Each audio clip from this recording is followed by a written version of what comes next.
Hello students.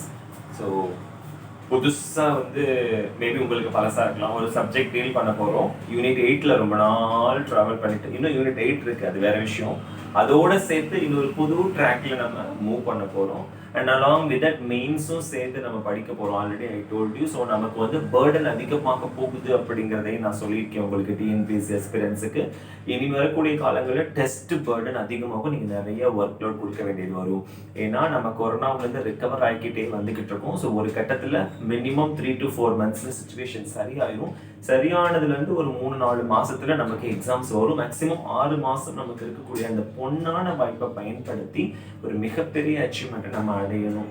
நம்ம குரூப்ல இருக்கிற அத்தனை பேர் மட்டும் இல்லை, இந்த வீடியோ பார்க்குற எல்லாருமே அந்த சக்ஸஸை டேஸ்ட் பண்ணணும் அப்படிங்கிறது தான் என்னுடைய விருப்பம். ஓகே, ஸோ ஃபர்ஸ்ட் நம்ம இப்போ இன்னைக்கு எடுத்துக்கிற டாபிக் அப்படின்னு பார்த்தோம்னா இந்தியன் பாலிட்டி. ஏன் பாலிட்டிக் எல்லா இடங்களையும் அவ்வளோ முக்கியத்துவம் தருதுன்னா, ஏன்னா ஒரு நிர்வாகம் பற்றின ஒரு விஷயம். ஒரு அரசு அதிகாரியா வரக்கூடிய நீங்க நிர்வாகம் அப்படிங்கிற ஒரு விஷயத்தை எந்த அளவுக்கு தெரிஞ்சு வச்சிருக்கீங்க? நிர்வாகம்னா என்ன? இதுல என்ன நிர்வாகம் சொல்றாங்கன்னா அரசியலமைப்பு நிர்வாகத்தை பற்றி சொல்றாங்க. ஒரு அரசு எவ்வாறு தேர்ந்தெடுக்கப்படுது, அந்த அரசு எப்படியெல்லாம் அதிகாரங்களை உடையது, ஒரு முதலமைச்சராக இருக்கட்டும், ஒரு அமைச்சராக இருக்கட்டும், ஒரு பிரதமராக இருக்கட்டும், இந்த விஷயங்கள்லாம் ஒரு தனி மனிதன் தெரிந்து வைத்திருக்க வேண்டும். ஒரு தனி மனிதனுக்கான உரிமைகள் என்னென்ன, அவங்க எங்கெல்லாம் போய் கிளைம் பண்ண முடியும், எப்படியெல்லாம் தனக்கான போராட்டத்தை துவங்கி அதை முடிக்க முடியும் அப்படிங்கிற எல்லா விஷயத்தையும் அக்குவேற ஆணிவேற பிரிச்சு கொடுக்கிறது தான் நம்மளுடைய கான்ஸ்டிடியூஷன், அரசியல் அமைப்பு அப்படின்னு சொல்லுவாங்க. ஸோ இந்த அரசியல் அமைப்பு பார்க்கறதுக்கு முன்னாடி, so before getting entered into the constitution of India, we are left with நமக்கு ஒரு important topic என்னன்னா historical background.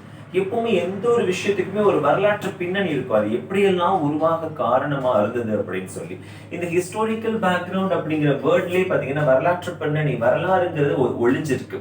நேரடியாவே நமக்கு தெரியுது இங்க வரலாறு இருக்குன்னு சொல்லி. ஸோ இப்போ நம்ம பார்க்க போற டாபிக் உங்களுடைய ஹிஸ்டரிலையுமே வரும். ஹிஸ்டரியில இந்தியன் நேஷனல் மூவ்மெண்ட்ல கமிங் ஆஃப் யூரோப்பியன் அல்லது அட்வென்ட் ஆஃப் யூரோப்பியன் சொல்லி இருக்கும் இல்லையா, உங்களுக்கு ஒரு சாப்டர் இருக்கும் இல்லையா, ஐரோப்பியர்களின் வருகை அப்படின்னு. அந்த டாபிக் கீழே ஆரம்பிக்கக்கூடியது. அடுத்தடுத்து ஒவ்வொரு கவர்னர் ஜெனரல்ஸ் வருவாங்க, அவங்களுக்கு கீழே வரக்கூடியதான் இந்த லாஸ் அண்ட் ஆக்ட். இது நம்ம பாலிட்டியில படிச்சிருக்கோம். என்னுடைய சைட்ல இருந்து நான் இந்த பாலிட்டியில ஃபர்ஸ்டா இதை நான் எடுக்கிறேன். ஏன்னா இதுல வரக்கூடிய ப்ரொவிஷன்ஸ் தெரிஞ்சுதான் நம்ம இதுல எல்லாம் உருவாகி இருக்கு அப்படிங்கிற ஒரு ஹிண்ட் கிடைக்கும். இன்னும் கொஞ்சம் ஒரு எலாபரேஷனா படிக்க முடியும். இது அப்படியே ஹிஸ்டரிக்கும் அப்ளை பண்ணி நம்ம படிக்கும் போது இன்னும் கொஞ்சம் டீப்பா நம்மளால போக முடியும். ஓகே, ஸோ இப்போ நமக்கு டைரக்டா நம்ம டாபிக்ல போக ஆரம்பிக்கலாம். வரலாற்று பின்னணியில முதல்ல நம்ம தெரிஞ்சுக்க வேண்டியது ஈஸ்ட் இந்தியா கம்பெனி. ஓகேவா, கிழக்கிந்திய company was established, okay, 1600, okay, December 31st, okay, December 31, 1600ஆம் ஆண்டுல அப்போதைய இங்கிலாந்து அரசி எலிசபெத் முதலாம் எலிசபெத்தினால் கையெழுதிடப்பட்ட அரசாணை வெளியிடப்பட்ட இந்த கம்பெனி உருவாக்கப்பட்டுச்சு.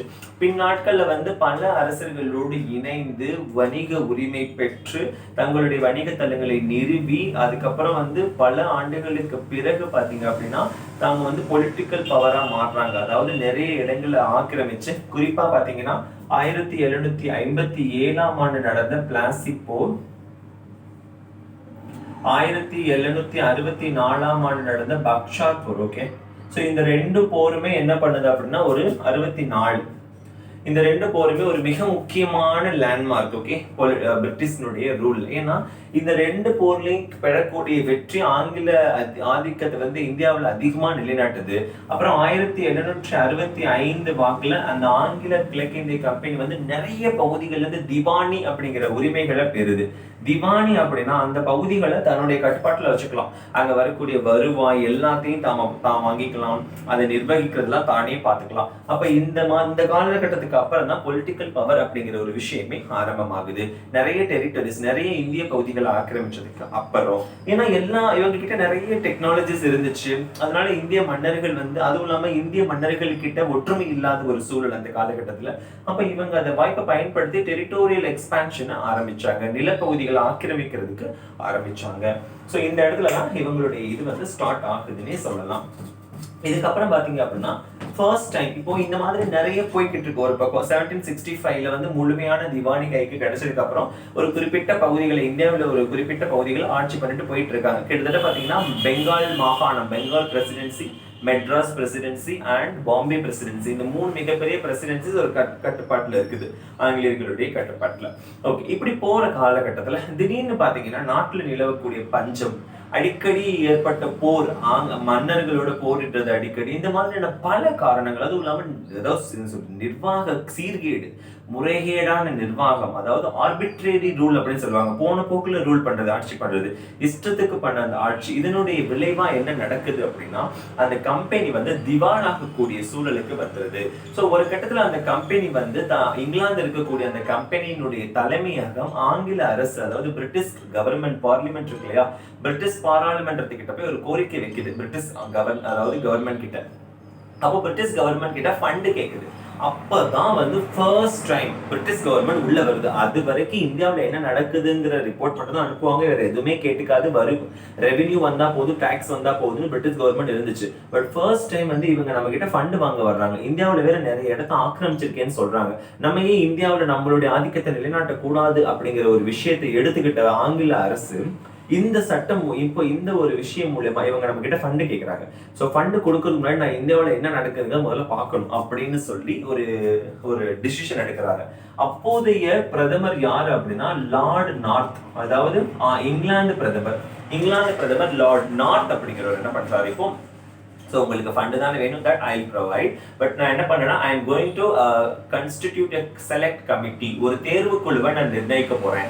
அந்த தேர்வு குழு என்கிட்ட சமர்ப்பிக்கக்கூடிய அறிக்கையின் அடிப்படையில் நான் ஒரு சட்டம் பிறப்பிப்பேன். அந்த சட்டம் தான் உங்களுடைய நிர்வாகத்தை இந்தியாவில் கட்டுப்படுத்தும் அப்படின்னு சொல்றாரு.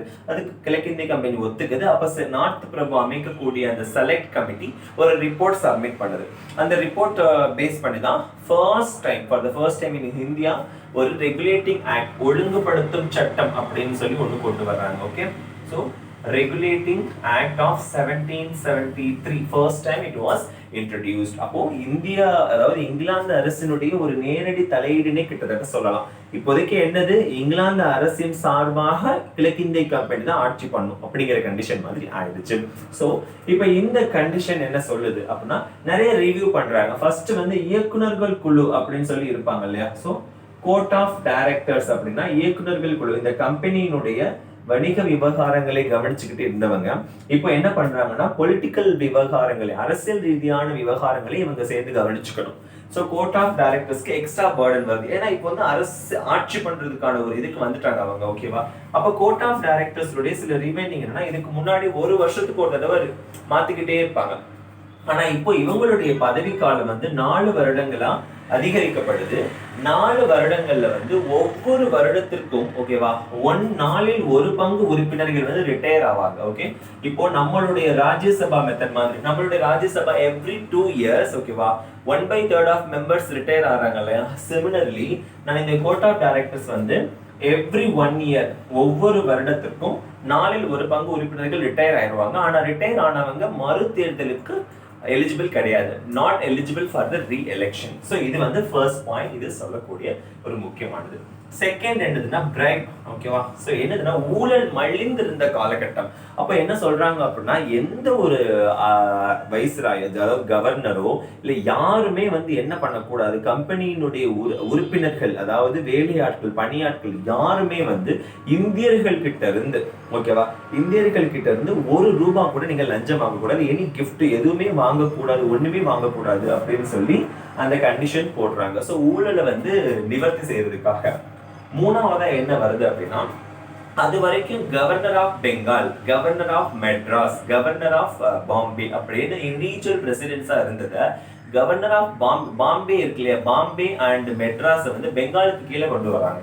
அப்போ பெங்கால் வந்து சுப்ரீமா மாறுது. பெங்கால் தான் இந்த இடத்துல ஹையஸ்ட் அண்ட் இங்க வந்து பாம்பே, இது வந்து மெட்ராஸ் அது கீழே வந்துருது. ரெண்டுக்கும் கவர்னர்ஸ் இருப்பாங்க. ஆனா போர் மற்றும் அமைதியை நிலைநாட்டுவதில் கவர்னர் ஆஃப் பெங்காலுக்கு தான் உச்சபட்ச அதிகாரம் இருக்கும். இப்போ என்ன நடக்குது அப்படின்னா கவர்னர் ஆஃப் பெங்கால் அப்படிங்கிற ஒரு போஸ்டை மாத்தி கவர்னர் ஆஃப் பெங்கால் அப்படிங்கிற போஸ்டை கவர்னர் ஜெனரல் ஆஃப் பெங்கால் அப்படின்னு மாத்துறாங்க. Governor general. ஓகே, அதாவது வங்காளத்தின் ஆளுநர் அப்படி இல்லாம வங்காளத்தின் தலைமை ஆளுநர் அப்படிங்கிற போஸ்டா மாத்துறாங்க. இதுல என்ன சிக்னிபிகன்ஸ் வந்துட போகுது அப்படின்னா, இவர் தான் சுப்ரீம் பவர்ங்கிறத காட்டுறதுக்காக வங்காளத்தின் தலைமை ஆளுநர், இல்லாட்டி வில்லியம் கோட்டையினுடைய தலைமை ஆளுநர், கவர்னர் ஜெனரல் ஆஃப் ஃபோர்ட் வில்லியம்னு சொல்லுவாங்க, இல்லாட்டி governor general of British territories in India, இந்தியாவில் ஆங்கில ஆளுகைக்குட்பட்ட பகுதிகளின் தலைமை ஆளுநர், எப்படி வேணா நீங்க சொல்லிக்கலாம் இந்த 3 பேர்ல. ஓகேவா? சோ இது வந்து இந்த மாதிரி ஒரு நேம் சேஞ்ச் ஆகுது. இப்படி வரக்கூடிய முதல் கவர்னர் தான் யாரு அப்படின்னா, ஆல்ரெடி இருக்கிற கவர்னருடைய போஸ்டிங் மாறுது. அப்படி first governor general of Bengal யாரு அப்படின்னா வாரன் ஹேஸ்டிங்ஸ். வாரன் ஹேஸ்டிங்ஸ் வந்து பாத்தீங்கன்னா கவர்னர் ஜெனரலா 1772 அப்பாயிண்ட் ஆயிருவாங்க. சோ இந்த சட்டம் வரும்போது அவர் இருக்கிறதுனால கவர்னர் ஜெனரல் ஆஃப் பெங்கால் முதல்ல அந்த பதவி வகிக்கிறது இவரா தான் இருப்பாரு. ஓகேவா? எஸ். சோ 1772 இவர் அப்பாயிண்ட் ஆயிருவாரு. Okay. So governor general of Bengal வந்து வாரன் ஹேஸ்டிங்ஸ். இப்போ இந்த இடத்துல ஒரு செக் வைக்கிறாங்க, கவர்னருக்கு சுப்ரீம் பவர் கொடுத்துடக்கூடாது ஒரு கட்டத்துல. என்னதான் வந்து ஹோலா வந்து கவர்னர் ஜெனரல்ங்கிற பதவி ஹையா இருந்தாலுமே கவர்னர் ஜெனரலுக்குன்னு ஒரு கவுன்சில் அமைக்கிறாங்க. ஓகேவா? சோ இந்த கவுன்சில் வந்து 4 மெம்பர்ஸ். இதுதான் வந்து எக்ஸிகியூட்டிவ் கவுன்சில் அப்படின்னு சொல்லுவாங்க. எக்ஸிகியூட்டிவ்னா நிர்வாக குழு அப்படின்னு சொல்லி 4 உறுப்பினர்களை உடைய நிர்வாக குழு ஒண்ணு அமைக்கிறாங்க. இந்த நிர்வாக குழுவுல வந்து என்ன டிசிஷன் எடுக்கிறாங்களோ, மெஜாரிட்டி மெம்பர்ஸ், மெஜாரிட்டினா 3/4, 4ல் 3 உறுப்பினர்கள் ஒரு விஷயத்த சொன்னா அதை தான் கவர்னர் செய்யணும். சப்போஸ் 2 பேர் டை கேஸ் ஆயிடுச்சு, 2 பேர் ஒன்று சொல்றாங்கன்னா அப்ப கவர்னர் ஜெனரல் வந்து தனக்கு என்ன விருப்பமா இருக்கோ அதை செலக்ட் பண்ணி அந்த ஓட் போட்டுக்கலாம். ஓகேவா? சோ இந்த மாதிரியான சிச்சுவேஷன் இருந்துச்சு. ஓகேவா? அப்ப கவர்னர் ஜெனரலுக்கு அதிகாரமே இல்ல. உண்மைதானே? 4 மெம்பர் ஆக்சுவலா கவுன்சில் என்ன சொல்லும் அதான் கவர்னர் ஜெனரல் கேட்கிற மாதிரி ஆயிரும் இப்போ உள்ள சிச்சுவேஷன்ல. அப்போ இது ஒரு டிராபேக்காவே இருந்துச்சு. ஓகே, இது ஒரு மிகப்பெரிய ஒரு டிராபேக்காவே இருந்துச்சு. இதுக்கப்புறம் வேற என்ன பண்றாங்க அப்படின்னா, சுப்ரீம் கோர்ட் இந்த ப்ரொவிஷன்ஸை யூஸ் பண்ணி supreme court at Fort William, கொல்கத்தால வில்லியம் கோட்டையில சுப்ரீம் கோர்ட் ஒன்னு எஸ்டாப்ளிஷ் பண்றாங்க. 1774ல எஸ்டாப்ளிஷ் ஆகுது. ஒரு சீஃப் ஜஸ்டிஸ், ஒரு தலைமை நீதிபதி மற்றும் 3 மற்ற நீதிபதிகள் கொண்ட ஒரு சுப்ரீம் கோர்ட் எஸ்டாப்ளிஷ் பண்றாங்க. அப்படி வந்த முதல் சுப்ரீம் கோர்ட் பர்சன் யார், அதாவது நீதிபதி, தலைமை நீதிபதி யாருன்னா சர் எலைசா இம்பே. சர் எலைசா இம்பே. ஓகேவா? இவர் தான் வந்து சுப்ரீம் கோர்ட்டுக்கான முதல் உச்ச நீதிமன்ற நீதிபதி. ஓகே, சோ இது எல்லாமே என்னது அப்படின்னா ரெகுலேட்டிங் ஆக்ட்ல கொண்டு வந்து. இதுல முக்கியமான ஒரு positive and pros and cons அப்படின்னா, the one thing என்னன்னா, உங்க டிஎன்பிஎஸ்ல இதுல எவ்வளவு டீடைலா क्वेश्चंस வருமானா क्वेश्चनரி எதுவுமே அவ்வளவு டீடைலா கேட்பாங்கன்னு சொல்லவே முடியாது, எதுவுமே அவ்வளவு மேலோட்டமா கேட்பாங்கன்னு சொல்ல முடியாது, எதுவுமே கேட்க மாட்டாங்கன்னு சொல்ல முடியாது. But they all are accountable in your syllabus. அவ்வளவுதான், உங்க சிலபஸ்ல இருக்காங்க. அப்படிங்கிறப்ப we have to take care. நம்ம எல்லாத்தையுமே படிச்சு தான் ஆகணும் அப்படிங்கிற ஒரு கட்டாயம். Okay, that's it. சோ இப்போ சரி, ஒருவேளை நமக்கு பிரிலிம்ஸ்ல யூஸ் இல்லைன்னா இது இன்னும் உங்களுக்கு இவ்வளவு டீப்பா படிச்சு நல்லா தெரிஞ்சு வச்சுக்கிறது எங்க தெரியுமா யூஸ் ஆகும்? சப்போஸ் யாருக்காவது குரூப் 1 அப்படிங்கிற மைண்ட் இருந்துச்சு அப்படின்னா குரூப் 1 மெயின்ஸ்ல இந்த क्वेश्चंस வரும். ரெகுலேட்டிங் ஆக்ட் பத்தி எழுதுங்க, 10 மார்க் क्वेश्चन கேட்பான். சோ எதுவுமே வேஸ்ட் கிடையாது. Everything is accountable in your syllabus. உங்க சிலபஸ்ல இருக்கு, நம்ம படிக்கிறோம். ஓகே, சோ நான் என்ன சொல்லிட்டு இருந்தேன்? சோ எலைசா இம்பே அப்பாயிண்ட் பண்ணப்படுறாங்க. இதோட பாசிட்டிவ் ப்ரோஸ் அண்ட் கான்ஸ் என்ன அப்படின்னு பாத்தீங்கன்னா, ஃபர்ஸ்ட் கான்ஸ், அதாவது என்னன்னா குறைகள் அப்படின்னு பாத்தீங்கன்னா, கவர்னர் ஜெனரலுக்கு அதிகாரம் மறுக்கப்பட்டுச்சு, குறைவான அதிகாரங்கள் மட்டுமே கொடுக்கப்பட்டுச்சு. ரெண்டாவதா என்னது அப்படின்னா, இப்போ நிறை என்னதுன்னா பிரிட்டிஷ் கவர்மெண்ட் டைரக்டா தன்னுடைய கண்ட்ரோல்ல வச்சுக்குது. கரெக்டா? அப்ப பிரிட்டிஷ் கவர்மெண்டுடைய கண்ட்ரோல்ல வருதுன்னா பிரிட்டிஷ் கவர்மெண்ட்டுக்கு வந்து இந்திய மக்கள் மேல ஒரு நல்ல அபிப்பிராயம் இருக்குங்கிற ஒரு தோற்றத்தை கொடுக்குது. ஆமா, லஞ்சம் வாங்கக்கூடாது, இந்த மாதிரி சீர்திருத்தம் எல்லாம் பண்றாங்க அப்படின்னா ஒரு மக்கள் மனதில் ஒரு நல்ல ஒரு எண்ணத்தை தானே அது வந்து விளைவிக்கும். ஸோ இந்த மாதிரியான ஒரு சிச்சுவேஷன் நிலவுது. இப்போ இதுல வந்து நடக்கக்கூடிய சில பிரச்சனைகள். என்ன பிரச்சனை? சுப்ரீம் கோர்ட் எஸ்டாப்ளிஷ் பண்ணிருக்காங்க. ஓகே, அதுல வந்து சார் எலைசா இம்பே. அப்ப ஒரு பக்கம் வந்து உச்ச நீதிமன்ற தலைமை நீதிபதியா எலைசா இம்பே இருக்கிறாரு, இன்னொரு பக்கம் யார் இருக்கிறாங்க அப்படின்னா நம்மளுடைய கவர்னர் ஜெனரலா வாரன் ஹேஸ்டிங்ஸ் இருக்கிறாரு. இப்ப 2 பேருக்கும் பயங்கர கான்ஃபிளிக்ட் நடக்குது, எக்கச்சக்கமான பிரச்சனை. என்னன்னா சுப்ரீம் கோர்ட் உச்சநீதிமன்ற நீதிபதியா இருக்கக்கூடிய லைசா இன்பே அதிகாரத்தை பயன்படுத்தி வாரன் ஹேஸ்டிங்ஸ் மேலேயே வந்து வழக்கு போறது, அவரை வந்து வம்புக்கு இழுக்கிறது, இப்படி 2 பேருக்கும் கான்ஃபிளிக் போயிட்டு இருக்கு. இவர் வந்து ஏன் அதிகாரம் வேற உங்க அதிகாரம் வேறன்னு சொல்ல, இப்படி வந்து வாய்க்கா தகராறு 2 பேருக்கும். ஸோ இந்த விஷயங்கள்னால என்ன நடக்குது அப்படின்னா நிறைய அமெண்ட்மெண்ட்ஸ் பண்ண வேண்டிய சுச்சுவேஷன் வருது. ஸோ இந்த பிரச்சனைகளுக்கு தீர்வு காணும் விதமா கொண்டு வர்றதுதான் தீர்வு சட்டம். சும்மா டெம்பரரியா கொண்டு வர்றது இடையில அதுதான் 1781ல ஆக்ட் ஆஃப் செட்டில்மெண்ட் அப்படின்னு சொல்லுவாங்க, தீர்வு சட்டம் அப்படின்னு சொல்லுவாங்க, அல்லது அமெண்டிங் ஆக்ட் அப்படின்னு சொல்லுவாங்க, திருத்த சட்டம் அப்படின்னு கூட சொல்லிக்கலாம். ஓகே, சோ இந்த சட்டம் என்ன பண்ணுதுன்னா ஒரே ஒரு சேஞ்சஸ், ஃபுல்லா ஜுடிஷியல் விஷயமா தான் இருக்கும். என்னன்னா கம்பெனி ஆட்கள் யாரா இருந்தாலும் சரி, அதே மாதிரி அதாவது கம்பெனிக்கு கீழே வேலை செய்யற முக்கிய ஆபீஷியர்ஸ், ஓகே, அதே மாதிரி நம்மளுடைய governor general and council members எல்லாருமே வந்து நீதிமன்ற விசாரணைக்கு அப்பாற்பட்டவர்கள். தன்னுடைய அலுவல் ரீதியா ஒரு பணி செய்த காரணத்திற்காக அது தவறோ சரியோ அது நீதிமன்றத்துல விசாரிக்க முடியாது அப்படின்னு சொல்லி ஒரு சட்டம், இந்த திருத்த சட்டம் சொல்லுது. அப்படின்னா என்ன அர்த்தம்? கவர்னர் ஜெனரல் என்ன வேணா பண்ணிக்கலாம், நீதிபதி கேட்க முடியாது அப்படிங்கிற ஒரு சுச்சுவேஷனா இப்ப மாறி போச்சு. அந்த பிரச்சனைக்கு முற்றுப்புள்ளி வைக்கிறதுக்காக இந்த சட்டம் கொண்டு வராங்க. ஓகே, இதுக்கப்புறம் இன்னமும் வந்து நிறைய விஷயங்கள் மாறிய பாடா இல்லை. அப்ப என்ன நடக்குதுன்னா 1784 அதுக்குள்ள என்ன நடக்குதுன்னா ஆங்கில அரசு, அதாவது இங்கிலாந்து அரசுல வந்து அரசாங்கம் மாறுது. இன்னும் எப்போ ஃபர்ஸ்ட் நார்த் பிரபு இருந்தப்ப தானே ரெகுலேட்டிங் ஆக்ட் வந்துச்சு. ஓகே, இப்போ என்ன நடக்குது அப்படின்னா ஸோ அரசாங்கம் மாறி உங்களுக்கு 1784ல பிட் தலைமையில, ஓகே, வில்லியம் பிட் அப்படின்னு சொல்லுவாங்க, அவருடைய தலைமையில வந்து இங்கிலாந்து அரசு வந்து அமையுது.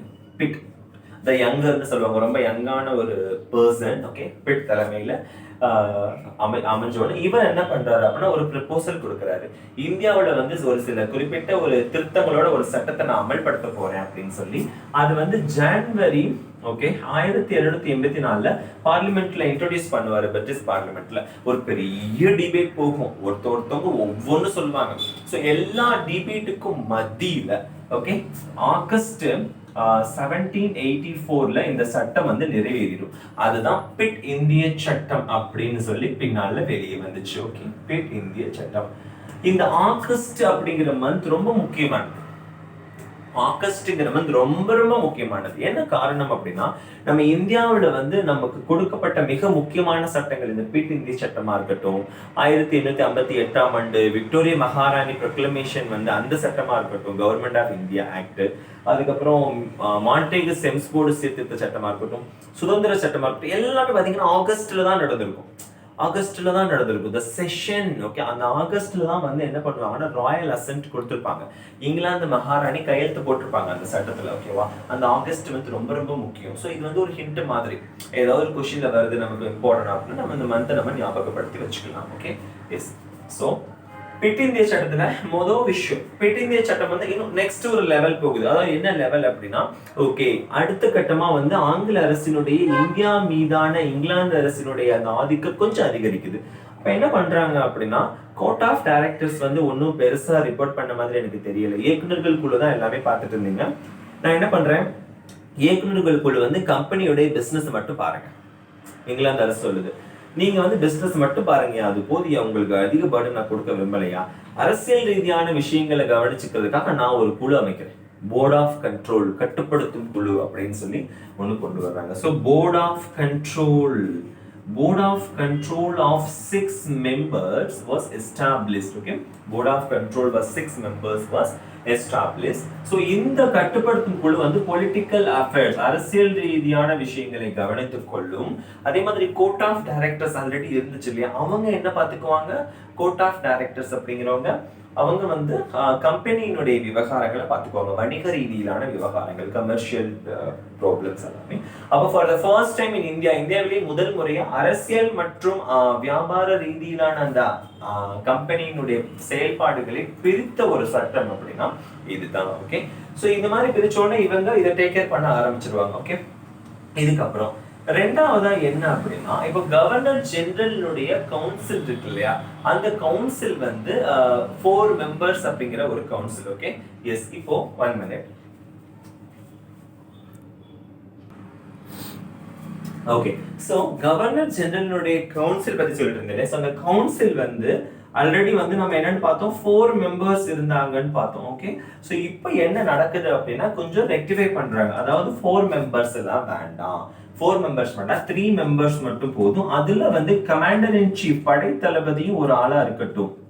ஓகே, கமாண்டர் இன் சீஃப் படை தளபதியும் இந்த இதுலயே ஒரு ஆளா இருக்கட்டும். அப்போ 4 மெம்பர்ஸ்ல இருந்து 3 மெம்பர்ஸா குறைச்சிக்கிட்டாங்க. கவர்னர் ஜெனரல் கீழே 4 மெம்பர் இருந்ததை 4 மெம்பர்ல இருந்து 3 மெம்பரா மாத்திக்கிட்டாங்க. So this is what the provision gave. Okay, S.